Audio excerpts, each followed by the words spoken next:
మా ఆవిడ ఆ ఫ్రాన్స్ అయితే చాలా ఎక్కువ కనిపిస్తున్నాయండి ఆ బిర్యానీలో. ఆవిడకైతే ఈ ఫ్రాన్స్ బిర్యానీ చాలా బాగా నచ్చిందండి. నాన్ వెజ్ ఐటమ్స్ అన్ని తిన్నాక ఒక కివీ జ్యూస్ గ్లాస్ పొట్ల పడేసిందండి.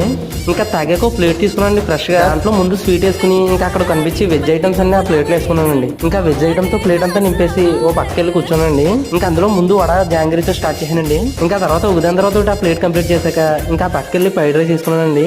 దాంట్లో పక్కనే పచ్చిపులుసు కనబడితే అది కూడా కొంచెం వేసుకుని తిన్నానండి. ఫ్రైడ్ రైస్ లో పచ్చిపులుసు అని కొత్తగా స్టార్ట్ చేసానండి. అసలు ఎలా ఉంటుందో టేస్ట్ అయితే కొంచెం బాగా అనిపించిందండి.